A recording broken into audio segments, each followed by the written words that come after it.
अस्सलाम वालेकुम नाज़रीन, एक नई वीडियो में खुशामदीद। आज की वीडियो में आपके साथ शेयर करने वाली हूँ कि आप घर में मैंगो कुल्फ़ा किस तरीके से बना सकते हैं। मैंगो मार्केट में आया हुआ है तो मैंगो कुल्फ़ा ना ट्राई किया जाए तो ऐसा हो ही नहीं सकता। तो इस ईद पे आपने अपनी फैमिली के लिए मैंगो कुल्फ़ा ज़रूर बनाना है। कैसे बनाएंगे रेसिपी आपको बताती हूँ। तो इसको बनाने के लिए आधा किलो के करीब मैंने दूध ले लिया। दूध को मैंने फुल बॉईल कर लिया। ये फुल फैट मिल्क है, घर का खालिस दूध है। उसके बाद जी 1 कप के करीब इसके अंदर चीनी ऐड कर देंगे। मैंने ये एक नॉर्मल मीठा ऐड किया है, मतलब ये बहुत ज़्यादा मीठा नहीं बनेगा, नॉर्मल सा मीठा होगा। अगर आपको ज़्यादा मीठा चाहिए ना तो चीनी की मिकदार को बढ़ा सकते हैं। 1 चाय का चम्मच आपने इसके अंदर सब्ज़ इलायची का पाउडर ऐड कर देना है। अब इसको एक दफ़ा फिर थोड़ा सा जोश आने देंगे। उसके साथ ही ठंडा दूध आपने ले लेना है, आधा कप के करीब। आधा कप ठंडा दूध लेंगे।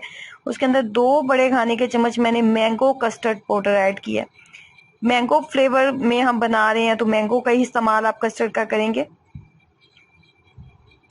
तो इसको अच्छे से कर लेना है मिक्स अप, कि इसके अंदर लम्स वगैरह ना रहे। ठंडे दूध के अंदर इसको मिक्स अप किया जाता है। और ये तकरीबन आधा कप के करीब मेरे पास दूध था। इसके अंदर इसको अच्छे से मिक्स अप मैंने कर लिया। आप देख रहे हैं कि इसके अंदर किसी भी तरह के लम्स वगैरह नहीं है। ये बहुत अच्छा सा इसके अंदर मिक्स अप हो चुका है। उसके बाद एक हाथ से आपने चम्मच को चलाते जाना है। दूसरे हाथ से आपने कस्टर्ड पाउडर जो दूध में मिक्स अप किया था वो इसके अंदर ऐड करते जाएंगे। फ्लेम को कर देंगे मीडियम और इसको थिकनेस आने तक इसको पकने देंगे। साथ ही यहाँ पे 2 अदद मैंने मैंगो ले लिए हैं। 2 अदद मैंगो लेने के बाद ब्लेंडर की मदद से आपने पहले मैंगो की अच्छे से प्यूरी बना लेनी है। ये करना बहुत ज़रूरी है। अगर आप इसके अंदर बाकी 2 चीज़ें जो मैं ऐड करने वाली हूँ उसके बाद इसकी प्यूरी बनाएंगे तो फिर आपको जो है जो आपकी मिल्क क्रीम होगी ना वो उसके अंदर अच्छे से मिक्सअप नहीं होगी।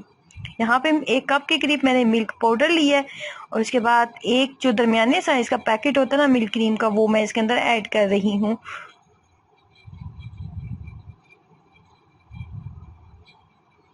अब इन सारी चीज़ों को अच्छे से मिक्सअप कर लेंगे। बहुत ज़्यादा हैंड ब्लेंडर का इस्तेमाल नहीं करना। अगर आपके पास खोया मौजूद है तो सिंपल आप खोया इस्तेमाल कर लें। लेकिन अगर आप एक ऐसे एरिया में रहते हैं जहाँ पे खोया वगैरह नहीं मिलता तो आपने क्या करना है, आपने मिल्क पाउडर लेना है। ये मैंने नीडो का जो मिल्क पाउडर होता है ना, जो पाकिस्तान में सबसे अच्छा मुझे लगता है ये मिल्क पाउडर है, वो मैंने इस्तेमाल किया। और उसके बाद जी इसके अंदर मिल्क क्रीम का इस्तेमाल किया।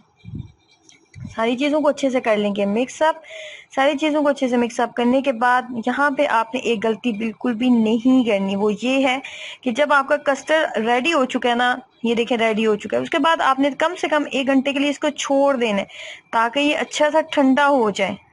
अगर गरम गरम कस्टर्ड के अंदर आप इस मिल्क क्रीम और पाउडर और मैंगो को ऐड कर देंगे ना तो ये एकदम पानी छोड़ देगा। तो कस्टर्ड को पहले ठंडा करना है अच्छे से, उसके बाद आपने ये तमाम चीज़ें इसके अंदर ऐड करनी है ताकि आपको आपका जो कस्टर्ड है वो पानी ना छोड़े और बहुत अच्छा आपको रिजल्ट मिले। जब तमाम चीज़ों को कंटेनर में डाल दिया था और 1 से 1.5 घंटे के लिए आप इसको फ्रीज़र में रखते हैं। मैं इसको फ्रीज़र में रख के भूल चुकी थी, मुझे तो याद नहीं रहा था, इसलिए मेरा 1 से 1.5 घंटा 1.5 दिन गुजर गया था। आप इसको दूसरे दिन निकालें, लेकिन 10 से 12 घंटे आपने इसको देने हैं ताकि अच्छे से ठंडा हो जाए। उसके बाद इसको स्लाइस में आपने कट कर लेना। ट्रस्ट मी बहुत मज़े का बना था। ट्राई करें, अपनी फैमिली को खुश खुश करें ईद पे और अपना एक्सपीरियंस शेयर कीजिएगा। अल्लाह हाफिज़।